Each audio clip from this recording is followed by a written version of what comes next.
Ko'p holatda narsa sotayotganimizda aldanib qolamiz yoki sifatida adashamiz. To'g'rimi? Hozir shu videoni oxirigacha kuzatib turinglar. Xudo xolasa sizlarga foydali ma'lumot bo'ladi degan umiddaman. Ko'rishingiz mumkin, hozir chopper texnikasi misolida tushuntirib beraman. Mana masalan, mana shu chopper, buni oddiy deyiladi.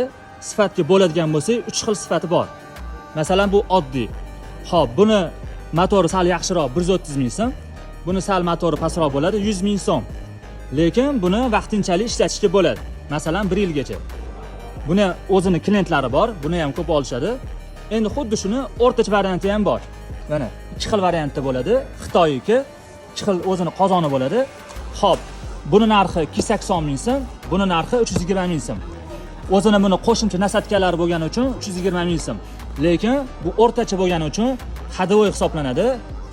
5 yilgacha ishlatishadi. Sifati yaxshi hisoblanadi. Endi xuddi shuni premium klassi bor, Dubayga hisoblanadi. Yuqorida rasmini qo'ydim mana. Kenwood brendiga tegishli. Ko'pchilik Kenwood yaxshi bilishadi. Har tomonlama dizaynlari, yasalishlari, ichidagi nasatkalari bilan eng kuchli hisoblanadi va uzoq yillar xizmat qiladi. Endi 2 soat vaqtingizni ajratib bozorga tushdingiz. Aylanib, masalan, yaxshisini xohlayapsiz, lekin eng arzonini, eng zo'ri deb sizga sotdi masalan.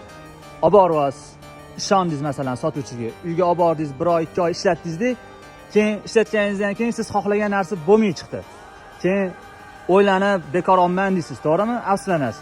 Do'konga qaytarib olib kelib bermoqchi bo'lsangiz, do'konni ham topolmay qidirib yurasiz. Yoki o'zingizda ayb bo'lgan bo'ladi, sotuvchi sizga to'g'ri tushuntirgan bo'ladi, lekin siz o'zingiz sifatini tanlashda adashgan bo'lasiz.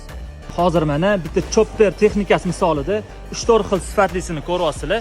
Boshqa narsalarda ham kamida 3 xil 4 xil sifatlisi bo'ladi. Xo'p, sizlarga endi tavsiyam adashib qolmasligingiz uchun har bir narsani o'zini mutaxassisiga murojaat qilishingizni so'rab qolardim.